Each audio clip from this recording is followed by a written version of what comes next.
That's pretty impressive performance tonight. Big finish for you. I mean, how are you feeling right now? Man, good. To get a TKO or a knockout has been my just goal in life ever since I signed with UFC, and I finally got that tonight. And I've been close in the past, but never got it. And this was like a lot of like closure and like full circles coming together. It was awesome. That's interesting. Why was that such a dream of yours? I mean, you've had wins, you've had great fights. Why was that the dream? You know, I was a fan before I was ever a fighter. You know, being a fan is what made me a fighter, and just like seeing the knockouts was always the coolest thing by far. And I always tell like my guys, like a knockout is a gold, a submission's a silver, and a decision's a bronze, and like we strive for the gold medals. And I finally got my gold medal tonight, so I was happy for that. That is awesome. Listen, you know, it was tough going early on the feet. How did you feel things were playing out, and did you feel like, is that where you wanted the fight to take place? Yeah, so you know, in the past I would like move at range a lot and kind of make guys miss and pick my shots and just try to like not get hit at all and sneak in counters. But this game plan was to come forward, and granted, you know, I didn't eat anything too hard, but I was like definitely like making him throw. And after maybe like the 3-minute mark, I kept that center octagon and he took the cage.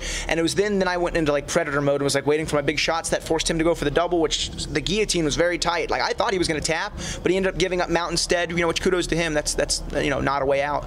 And from the mount, took the back, and then my grappling was on point. I trained very hard for this fight, and ended up getting the finish with his elbows. That's the most elbows I've ever landed on the ground, and every single one of them cut him open and hurt him bad. My elbow's pretty swollen. It's awesome. Yeah, you mentioned going straight to that guillotine. I mean, as quickly as you went to it, I mean, were you expecting it? Did you think that he was going to be shooting on you? You know what? I knew if he shot from range, I would have the space to lock up his neck, but I figured if he like did what he did to Sage and cracked him and doubled him, I wouldn't. So that's when we'd like dig underhooks and stuff the head and get up. But I had the space for it.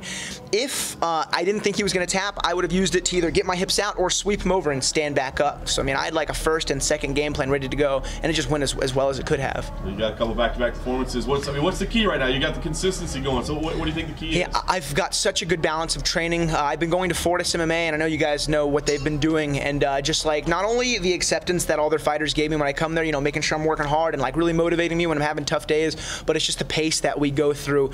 And you know, unless there's never a perfect practice, we could have, you know, 20 perfect get-ups and then one bad get-up, and you are getting yelled at for that bad get-up.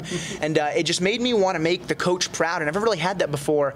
And so I do like all of my refining and technical work at Gracie Bahad the Woodlands back home with all my guys and students. I love my gym there, and then I do all like my pacing and game plan and like really hard work over at Fortis with guys like Jeff Neal, and man, that gym is just the best MMA gym I could ever ask for. I was going to ask, what do you think it is? What's the key there? I mean, the gym has come from nowhere to now. It seems like people are flocking there. It's the evil mastermind Safe, Coach Safe. He just knows the game in and out, and man, just really motivates us. Gives the best pre-training speeches and post-training speeches ever.